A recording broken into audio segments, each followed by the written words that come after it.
Commander Ellis Johnson slid a single sheet of paper across the mahogany table toward Rear Admiral Thomas Wilkinson and said the thing nobody in the Navy Department wanted to hear out loud. "Sir, if we continue mining operations at current rates, Japanese food imports will cease completely by mid-June. Our projections indicate mass civilian starvation beginning in July." The conference room on the third floor went silent. 6 officers sat frozen, coffee cups suspended halfway to mouths. Wilkinson stared at the paper without touching it, his face unreadable. Outside the windows, afternoon traffic hummed along Constitution Avenue. Inside, the only sound was the ventilation system pushing warm air through ceiling vents. It was March 30th, 1945. Operation Starvation had been running for 3 days. Johnson had spent the previous 72 hours in his office reviewing reports from the 313th Bombardment Wing, which had dropped the first load of mines in the Shimonoseki Strait on March 27th. 21 B-29 bombers, 108 mines, 0 aircraft losses. The operation had gone exactly as planned. Within 36 hours, Japanese radio intercepts confirmed that 6 cargo vessels had struck mines attempting to transit the strait. 2 had sunk immediately. 4 were disabled and blocking the main shipping channel. Japanese minesweepers were attempting to clear safe passage, but the mines were sophisticated devices designed to count passing ships before detonating, making them nearly impossible to sweep systematically. The initial results had impressed everyone. Mining operations required a fraction of the resources needed for conventional bombing raids, produced minimal crew casualties, and achieved devastating effects on Japanese logistics. The Chief of Naval Operations had specifically praised the efficiency metrics in a staff meeting 2 days earlier. Plans were already underway to expand the campaign to every major port and shipping lane from Hokkaido to Kyushu. But Johnson had also read the classified assessment from the Economic Warfare Division that nobody seemed to want to discuss in operational briefings. That report, buried in his locked filing cabinet under 3 inches of routine paperwork, contained a single paragraph that had made him physically ill when he first absorbed its implications. Japan imported 81% of its food calories. The number came from captured Ministry of Agriculture documents, confirmed through signals intelligence. It was not an estimate, it was fact. Japan grew approximately 6 million tons of rice annually. The population required 9 million tons for minimum subsistence. The 3 million ton deficit came from Korea, Manchuria, and Southeast Asia, transported by the merchant fleet that Operation Starvation was systematically destroying. Johnson had done the mathematics himself, checking the calculations 3 times because he kept hoping he had made an error. At current mining rates, Japanese ports would be effectively closed within 90 days. Food imports would drop to near zero. Urban rice reserves would last 4 to 6 weeks. After that, 72 million people would face what the Economic Warfare Report carefully termed acute nutritional stress. He had taken the analysis to his immediate superior, Captain Robert Wade, who had read it twice before setting it down and saying, "This is not our responsibility. We assess operational effectiveness. Policy decisions happen at higher levels." Johnson had pressed, "Sir, the projections indicate between 500,000 and 2 million civilian deaths. Somebody needs to know these numbers before the campaign expands." Wade had looked at him with something that might have been sympathy, or might have been warning. Johnson, your job is to brief tonnage sunk and operational efficiency, not to predict humanitarian outcomes. That is above your pay grade and outside your expertise. Are we clear? They had been clear, but Johnson had spent the next week unable to sleep, unable to stop thinking about the equation that everyone seemed determined to solve only halfway. So, he had prepared a supplementary brief, a single page summarizing the food import dependency and projected timeline to critical shortage. And now he was placing that page in front of the rear admiral responsible for approving the expanded mining operations. Wilkinson finally picked up the paper. He read it slowly. When he finished, he set it face down on the table and looked at Johnson with an expression that was neither angry nor pleased. Commander, where did you get these figures? Economic Warfare Division, sir. Captured Japanese agricultural data confirmed by SIGINT intercepts. And who asked you to prepare this analysis? Nobody, sir. Wilkinson nodded slowly. I see. He turned to the other officers at the table.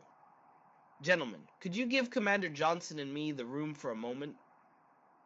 The officers filed out without a word. The door closed. Johnson stood at attention, hands behind his back, waiting. Wilkinson remained seated, tapping one finger against the upside-down paper.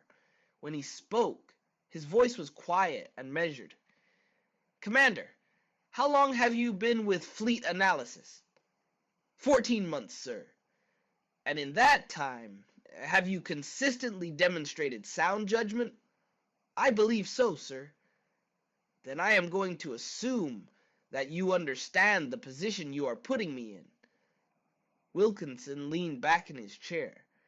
We are at war with an enemy that attacked us without warning, that has refused multiple opportunities to surrender, that has demonstrated willingness to fight to the last man on every island we have taken. This enemy has killed thousands of American servicemen through conventional combat and thousands more through deliberate starvation and mistreatment of prisoners. They have rejected every diplomatic approach. They have given us no choice but total military defeat. Johnson said nothing. Operation Starvation is the most efficient campaign we have ever conducted, Wilkinson continued. It costs less, achieves more, and saves American lives. Every mine we drop is one less bombing raid over defended targets.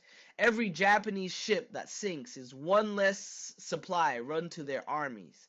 This operation will end the war faster than any alternative. Do you dispute that assessment? No, sir. The operational effectiveness is undeniable.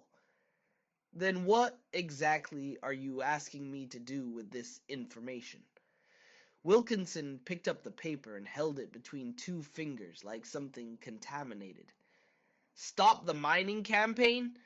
Recommend we invade instead and sacrifice 500,000 American casualties?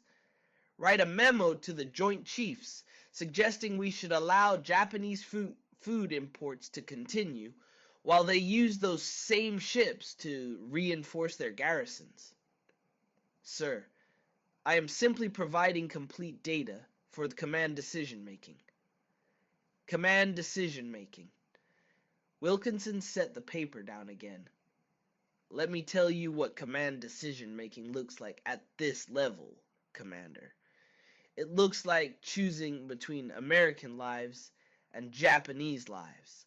It looks like accepting that war produces casualties, military and civilian, and that our responsibility is to end the conflict as quickly as possible with minimum loss to our own people. It looks like understanding that humanitarian concerns, while regrettable, are secondary to military necessity. Even if the humanitarian cost exceeds the military one by orders of magnitude. The words came out before Johnson could stop them. He saw Wilkinson's expression harden.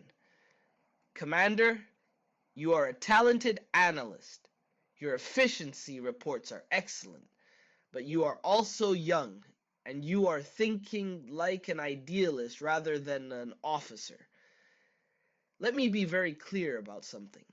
The decisions being made at this level have consequences that will be measured by historians decades from now. Men in positions of authority understand that they will be judged. We accept that burden. What we cannot accept is paralysis driven by speculation about outcomes we cannot control. The outcomes are not speculation, sir. They are mathematical projections based on verified data. Projections assume variables we cannot predict. Japanese authorities may implement emergency rationing. They may divert military food stocks to civilians. They may surrender before the crisis becomes acute. There are dozens of factors that could change your projections. Or they may make the projections worse, sir. Wilkinson stood up. Commander Johnson, I am going to give you an order, and I expect you to follow it precisely. You will not circulate this analysis. You will not discuss these projections with other personnel. You will continue to provide operational effectiveness briefings without reference to civilian impact assessments. You will leave policy considerations to policymakers. Is that understood? Yes, sir. Good. Wilkinson walked to the window and stood looking out at the city. For what it is worth, I do not enjoy this conversation. I do not enjoy any aspect of this war. But I have watched Americans die in numbers that still keep me awake at night, and I have accepted that my responsibility is to end this as quickly as possible. If that requires decisions with tragic consequences, then those decisions will be made by people authorized to make them based on considerations broader than any single analysis can capture. He turned back to face Johnson. You did the right thing bringing this to my attention, but now you need to trust that the men above your level have access to information you do not, and that they will make the best decisions possible, given impossible circumstances. Johnson wanted to ask what information could possibly change the mathematics of food import dependency, but he held his tongue. Wilkinson picked up the single sheet of paper and folded it carefully into quarters. He slipped it into his uniform pocket. I will forward this through appropriate channels. Beyond that, you will consider this matter closed. Dismissed. Johnson saluted, turned, and walked out of the conference room. In the hallway, the other officers had dispersed. He took the stairs down to his office, unlocked his filing cabinet, and removed the Economic Warfare Division report. He read it one more time. The projections had not changed. Somewhere between 500,000 and 2 million civilians would die from starvation and associated diseases if food imports ceased for an extended period. He filed the report back in the cabinet and locked it. That evening, the 313th Bombardment Wing flew its second mission. 32 B-29 bombers dropped 204 mines in the approaches to Osaka and Kobe. Japanese radio intercepts the following morning confirmed 4 additional merchant vessels sunk. The operation was performing better than projected. By mid-April, mining operations expanded to 14 target areas. By May, Japanese merchant shipping had declined by 73%. By June, food imports had fallen below 15% of pre-blockade levels. Urban populations began experiencing what Tokyo radio broadcasts termed temporary supply difficulties. Johnson continued preparing his operational efficiency briefings. He never mentioned civilian food supplies again. Nobody asked. On September 4th, 1945, 3 weeks after Emperor Hirohito announced Japan's surrender, Commander Ellis Johnson discovered that American B-29 bombers had continued dropping mines in Japanese waters until September 8th. He learned this from a routine operation summary that landed on his desk with no special marking, no explanation, just a single line buried in a table of completed missions. Final mining operations concluded 8th September 1945. Total ordnance deployed post-announcement. 470 mines, 6 target areas. He read the line 4 times. Japan had surrendered on August 15th. The formal instrument of surrender was signed on September 2nd aboard the USS Missouri. American bombers had kept mining Japanese ports for 3 weeks after the war ended. Johnson walked directly to Captain Wade's office without knocking. "Sir, why were mining operations continuing after the surrender?" Wade looked up from his paperwork with the expression of a man who had been expecting this conversation. The operational ceasefire order for mining missions was not transmitted to bombardment wings until September 8th. There was a coordination delay. A 3-week coordination delay. Correct? Johnson felt something crack open inside his chest. How many ships did those mines sink? I do not have that data immediately available. The mines are still there. In the water. Right now. Japanese merchant ships are trying to resume food imports and hitting mines we dropped after they surrendered. Wade set down his pen with deliberate care. Commander, the Navy is coordinating mine-sweeping operations with Japanese authorities. The process will take several months. This is a known issue being addressed through proper channels. Several months during which food imports remain disrupted. Yes. Johnson stared at his superior officer. Wade stared back.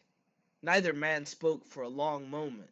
Sir, someone should have stopped those missions immediately. Someone should have done many things, Wade said quietly.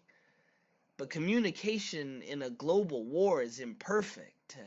Orders take time to transmit and process through proper channels. Bombardment wings operate on pre-approved mission schedules until they receive explicit termination orders. This is how large organizations function. It is not ideal, but it is reality. 470 mines after surrender. After the surrender announcement, Wade corrected, before the formal instrument was signed, before operational termination orders were transmitted and confirmed received. Bureaucratically, there is a distinction. Johnson thought about the distinction. 3 weeks, 21 days, 470 mines sitting on harbor bottoms, waiting for cargo ships attempting to bring food to cities where people were starving. Has anyone calculated the additional impact on civilian food supplies? Johnson asked. Wade looked at him with something that might have been sympathy. Commander, the war is over. Our responsibility now is occupation support. Backward-looking analysis of operational effects is not a priority. We won, they lost, now we help them rebuild. That is the sequence. Johnson returned to his office and sat at his desk for 20 minutes without moving. Then he pulled out the Economic Warfare Division report from March, the one with mortality projections between 500,000 and 2 million civilians, depending on duration of import disruption. The model had assumed mining operations through summer. Nobody had updated the calculations to account for mines dropped after surrender, or for the months of mine-sweeping operations required before ports could safely resume full operations. He picked up his telephone and called a contact at Occupation Planning. Is anyone tracking civilian mortality in Japan related to food shortages? SCAP is conducting surveys. Preliminary data suggests significant excess mortality, particularly in urban areas. Complete numbers will not be available for months. What does significant mean? Tens of thousands at minimum, possibly considerably more. The situation was severe. Is anyone compiling a formal assessment? SCAP is preparing internal reports. I am not sure what will be made public. There are political sensitivities. Johnson thanked him and hung up. He thought about writing a new analysis, then stopped. In the EU, who would he send it to? What office had responsibility for receiving humanitarian impact assessments of completed operations? What decision could still be affected? He was still sitting at his desk when he remembered the Red Cross cables. Lieutenant Colonel Paul Henderson at the Office of Strategic Services had been receiving decoded reports from Swedish Red Cross observers in Tokyo since early June. Johnson knew this because Henderson had mentioned them during an interagency coordination meeting in July. Johnson called Henderson's office. Paul, do you still have those Red Cross situation reports from Japan? Yes, filed under humanitarian intelligence. Why? Has anyone requested access to them? Henderson was quiet for a moment. No, nobody has requested them. Not SCAP? Not occupation planning? SCAP is developing its own assessment protocols. They are collecting current data after landing. Johnson felt the crack in his chest widen.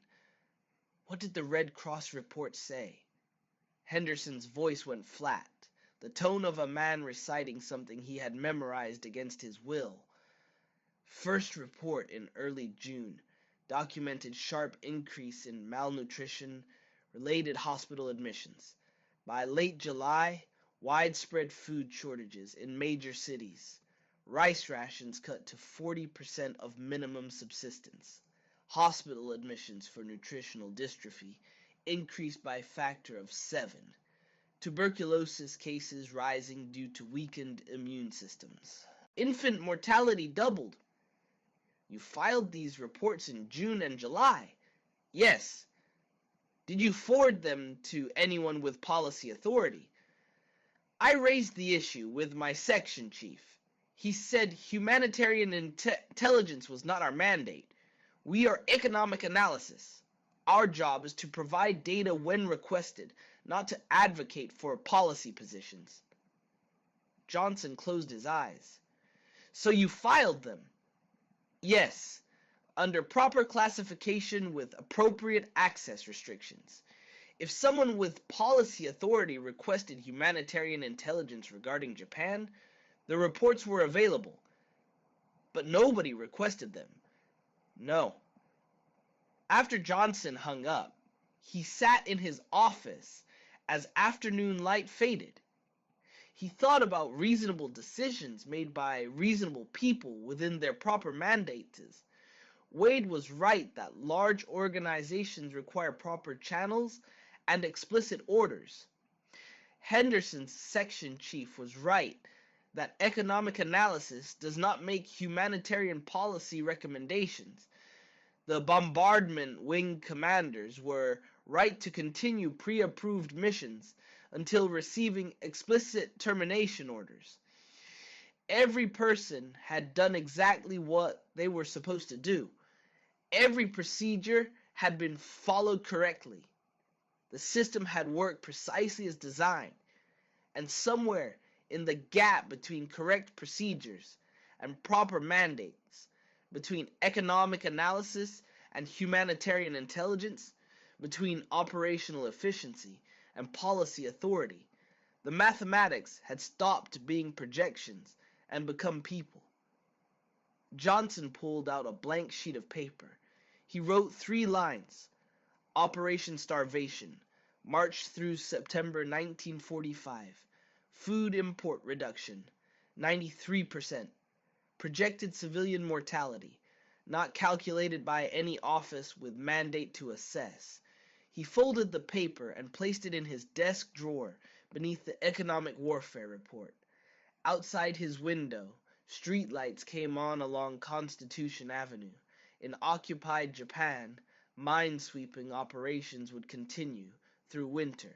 Food imports would remain disrupted for months. The mortality projections from March had not accounted for extended disruption, and nobody had been asked to update them. The math had become people, and the people had become a number that no office was specifically responsible for counting.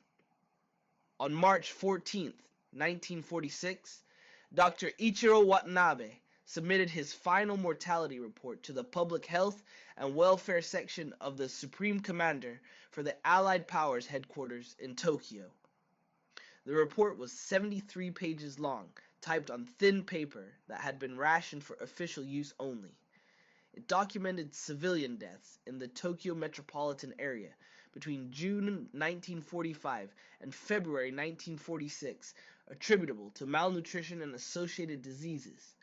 The number was 41,317. Watanabe had been director of Tokyo Municipal Hospital No. 7 before the surrender. The occupation authorities had retained him to conduct systematic population health surveys because he possessed both medical expertise and fluent English learned during 2 years of study at Johns Hopkins University in the 1930s. He had spent 9 months interviewing hospital administrators, reviewing death certificates, and attempting to reconstruct mortality data from records that were incomplete, scattered, or deliberately destroyed during the final chaotic months of the war. His methodology was conservative. He counted only documented deaths where malnutrition or starvation was listed as primary or contributing cause on official certificates. He excluded cases where malnutrition was suspected but not confirmed. He excluded deaths from Allied bombing because those fell under a different reporting category. He excluded deaths in rural areas because systematic records did not exist. His number of 41,317 represented only what could be proven through surviving documentation in one metropolitan area during an 8-month period. The report included demographic breakdowns. Children under 5 accounted for 32% of documented deaths. Adults over 60 accounted for 41%. The peak mortality period was October through December 1945, after the surrender, after the war had officially ended. Watanabe noted in his summary that mortality rates began declining in January 1946, when American military food stocks were diverted to civilian distribution, but that nutritional recovery would require years. He submitted the report to his liaison at SCAP, a captain named Robert Morrison, who worked in public health administration. Morrison thanked him and said the report would be forwarded to appropriate offices for review and integration into broader occupation assessments. 3 weeks later, Morrison called Watanabe and asked him to come to SCAP headquarters. They met in a small office on the 4th floor. Morrison explained that the report had been reviewed at multiple levels, and a decision had been made to classify it as restricted distribution. It would be available to authorized personnel, but would not be released publicly. "Why?" Watanabe asked him. Morrison chose his words carefully. "The occupation is in a delicate phase. Japanese cooperation is essential for rebuilding and democratization. Publishing detailed mortality figures could inflame anti-American sentiment and complicate governance. It could also create political difficulties domestically in the United States. The decision was made that the report serves its purpose as internal documentation without requiring public release." "How many people died?" Watanabe asked. not just in Tokyo, in the whole country. We do not have complete data. What is the estimate? Morrison was quiet for a long moment.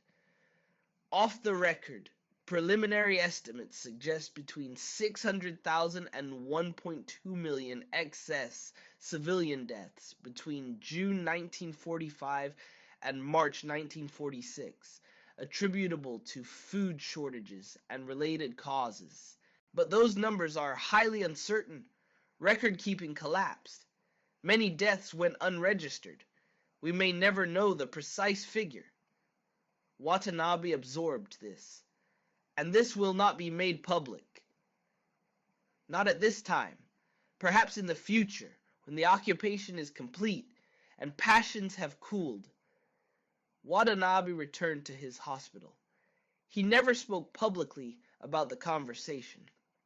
His report remained classified for 28 years. In Washington, Commander Ellis Johnson was reassigned to the Bureau of Ships in December 1945. He spent the next 3 years working on peacetime naval logistics before retiring from active duty in 1949. He never wrote the analysis he had drafted in his mind. Nobody asked him to. Operation Starvation was studied extensively in military journals and classified after-action reports, but always from the perspective of operational effectiveness. The campaign was praised for its efficiency, its low cost in American lives, and its devastating impact on Japanese logistics. It became a case study in successful application of air power to economic warfare. Lieutenant Colonel Paul Henderson left the Office of Strategic Services when it was dissolved in October 1945.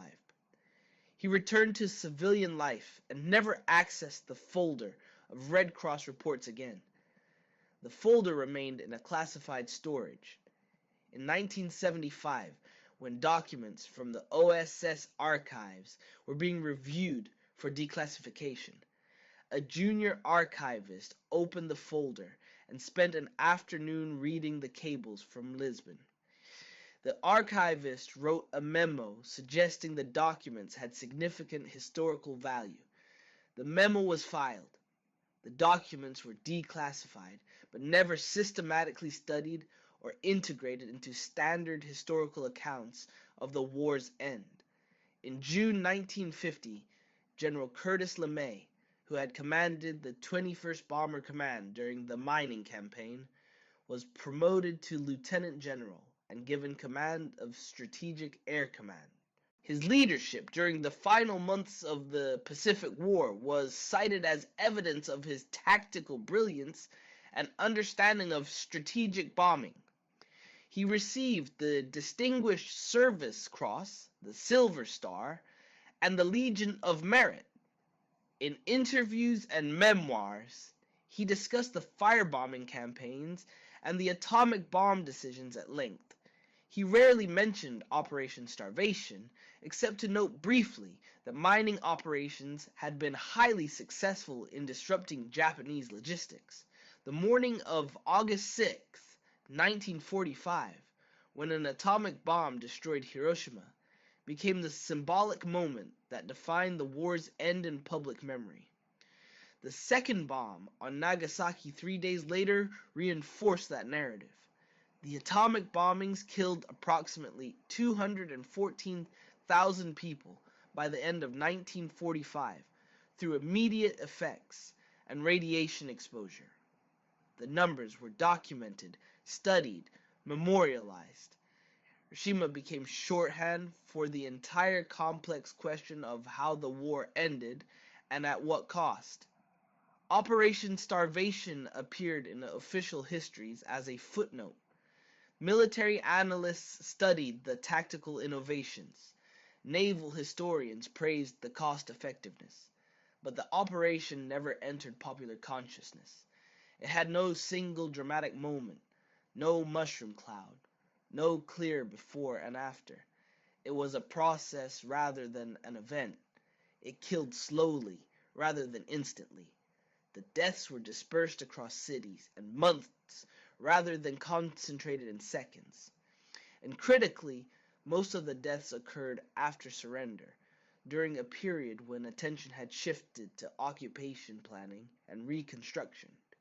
In 1964, a Japanese economist named Takashi Yamamoto published a study attempting to calculate the total civilian mortality from food shortages during the final year of the war. He used demographic data, hospital records, and statistical modeling to estimate excess deaths above normal peacetime mortality rates. His figure was approximately 900,000 civilians between April 1945 and March 1946. The study was published in a Japanese academic journal and translated into English 3 years later. It received little attention outside specialist circles. Yamamoto's methodology was contested by other scholars who argued that separating deaths caused by food shortages from deaths caused by bombing, disease, and general war disruption was nearly impossible given incomplete records. The academic debate continued for years without resolution. No definitive official figure was ever established or widely accepted. Commander Johnson died in 1973 at age 62. Among his personal papers was a folder containing the Economic Warfare Division report from March 1945, the operations summary showing mines dropped after surrender, and a single handwritten note on Navy Department stationery. The note read, "Nobody asked the complete question."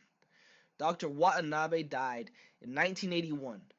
His classified report from March 1946 was declassified in 1974, but was not widely circulated or discussed.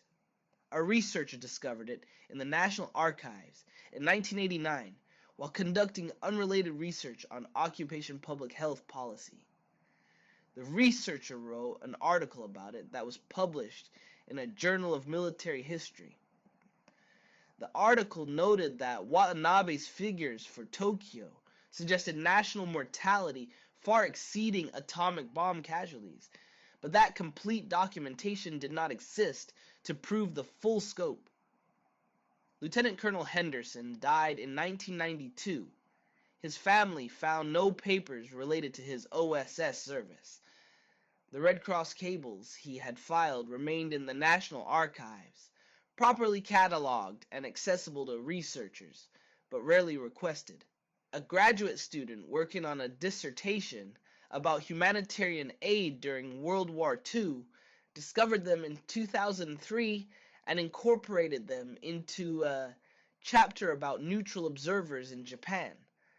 The dissertation was filed with the university library and never published. In 2008, the Naval History and Heritage Command published a comprehensive study of mine warfare in the Pacific. Operation Starvation received extensive coverage across 3 chapters, totaling 90 pages. The study documented 12,000 mines deployed, 670 Japanese vessels sunk or damaged, 946 American sorties flown, and 35 aircraft lost. It analyzed mine technology, deployment tactics, and strategic impact on Japanese logistics. It concluded that Operation Starvation was one of the most successful military campaigns of World War II, measured by cost-benefit ratio. The study included 2 paragraphs about humanitarian impact. The paragraphs noted that the mining campaign severely disrupted food imports to Japan during a period when food supplies were already critically low, and that this likely contributed to civilian hardship and mortality. The text used the phrase "likely contributed" rather than providing specific figures because, as the footnote explained, comprehensive data on civilian mortality from food shortages remained incomplete and contested by scholars. The study was reviewed positively in military history journals and purchased by naval libraries and research institutions. It received no coverage in mainstream media. Operation Starvation remained largely unknown outside specialist circles. Hiroshima Peace Memorial Park receives approximately 1.5 million visitors annually. The museum documents the atomic bombing with photographs, artifacts, and survivor testimony. School groups from across Japan visit to learn about the war's end. Foreign dignitaries lay wreaths at the cenotaph. The site has become the primary physical location where the world remembers the final chapter of the Pacific War. There is no memorial for the civilians who died from starvation between June 1945 and March 1946. There is no museum documenting the mining campaign's impact on food supplies. There is no single place where the dead are counted and named. The 12,000 mines dropped between March and September 1945 destroyed more Japanese shipping than any other single weapon system deployed during the war. They cost less per ton of enemy shipping sunk than any comparable operation. They saved American lives by reducing the need for risky bombing missions. They achieved every military objective assigned to them. The final comprehensive mine-sweeping report for Japanese waters was submitted in November 1946. It documented that mines remained in areas that could not be safely cleared and would likely persist for decades. Certain harbors and coastal approaches would require permanent navigational warnings. The report was filed with occupation authorities and forwarded to maritime agencies. In 1971, a Japanese fishing vessel struck a magnetic mine in shallow water off the coast of Kyushu. 3 crewmen died. The mine was recovered and identified through serial numbers as an American Mark 25 dropped during Operation Starvation 26 years earlier.